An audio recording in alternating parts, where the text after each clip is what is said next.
First up today, we have Sima Ganwani Ved, the founder and chairwoman of Apparel Group. Her entrepreneurial journey started at the age of just 23, with one retail stall. The company is now home to 75 plus brands, with over 1,750 stores in 14 countries, employing more than 16,000 people. Under her vision for expansion, the group operated close to 2,000 stores by the end of 2020. Carving a strong presence under her leadership, not only in the GCC, but also in South Africa, India, Singapore, and Indonesia itself. Please put your hands together for Sima Ganwani Ved. Okay, so in the interest of time, because I'm sure I'm being timed right away, and that buzzer is a bit scary, so a nice little wave would do better. Hi guys, good afternoon. How's everyone doing? I would love it if everyone could just stand up, barring aged people who can't, and just shake around a bit or move around a bit. Put your hands up in the air, because Tony Robbins says when you do that, it changes your whole body chemistry. Thank you, because I think you've been sitting for way too long, getting so stiff, so I just thought it looked like you needed to do that. Okay, so I have to tell you on the outset that I actually have the approval of the most important person in my life for this speech, my 8-year-old son. He said to me, "Mama, this is the best speech ever." So just to let you know that this is going to be my best speech ever. My name is Sima Ganwani Ved. I need to share with you my personal life journey, as Shruti has asked. Her question to me was, how do you go from 0 to 1850 stores, nearly 2,000? Well, for me, the beginning of any story, it's great to start at the beginning. And the beginning for me is, I'm the daughter of a self-made man who left India at the age of 17 to go work in Africa. He did that because he had 6 sisters who still needed to get married. So he thought it was his responsibility to help his father. I'm also the younger sibling of an incredibly competitive but superbly intelligent brother.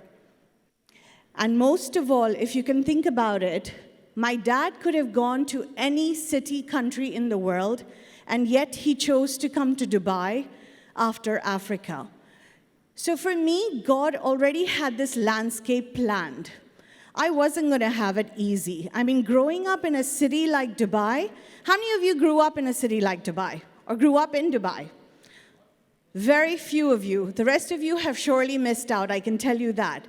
In this city, everything is a buzz. Everything is the tallest, the fastest, the biggest. I mean, the city rubs off onto you. So when you're actually creating a business here, there is no way you want to stay the smallest. Hence, for me, like I said, the landscape was already set with my father, my brother, and the city that I grew up in. But most of all, along the way, I happened to also meet a guy who shared my vision, shared my big fat goal of what life should really look like. It's a funny story. 2 days ago, I told Nilesh, whom most of you know, and I said to him, I need to do this little talk, so what do you think people want to hear about? His words were, why don't you share with them your strategy of marrying me? For those of you who are married, happily so, will understand, somehow the whole conversation becomes about them. So I said to him, but in all honesty, he's not wrong. Because for me, whether it's in life or in business, you have to have the right partner. I think a partner who encourages you, supports you, lets you take all the risks that you want to fulfill your potential capacity, creativity. So 2010, I decided to do a TV chat show. Do not Google it and do not judge me for it.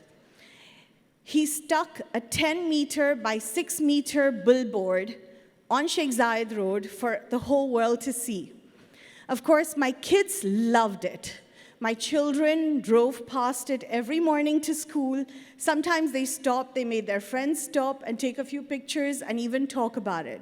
To the fact that when my daughter went to Canada, her roommate had a fit thinking, oh my God, you're Sima Ved's daughter. I know her from TV. So they enjoyed a few sessions together or they watched on YouTube. Why did I do that? I think it's really, really important to set an example, not just for my children, but the people I work with, that you do not give up on your passion. Yes, we all need to work. Yes, we all need to make money. But hey, guys, come on. You haven't lived if you don't do something creative or something passionate along the way. And I'm known to wake up every decade or so saying, I'm going to do something different. So watch out for this decade, because something is going to show up. Back to me and back to my journey as a retailer or as an entrepreneur. If anyone asks me, what are your go-to? I have 3 go-to factors that I think help make me whom I am today. My first one is perseverance. My second one is determination. And my third one is authenticity. I'll start with authenticity. We deal with 75 plus principals, brands, and counting. Our relationship with whether it's our principals or with our partners in the malls or with our employees has to be based on authenticity.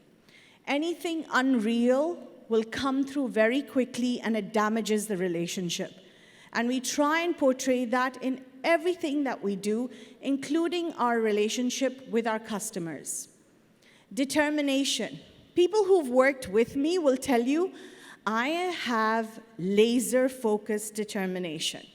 If I decide I'm going to do something, you can throw at me whatever you want. I'm not letting go, and I'm not changing my goal. Perseverance is my big one. Honestly speaking, if I go down my journey or my memories, we failed. We failed when we first started the business. We did a jewelry store that we failed at. We did a bookstore chain that we failed at. But hey, we dusted ourselves off, got up, and did it again. And here we are today. So to me, if an entrepreneur, any one of you retailers say, I haven't failed, then you haven't really fulfilled your capacity or your potential.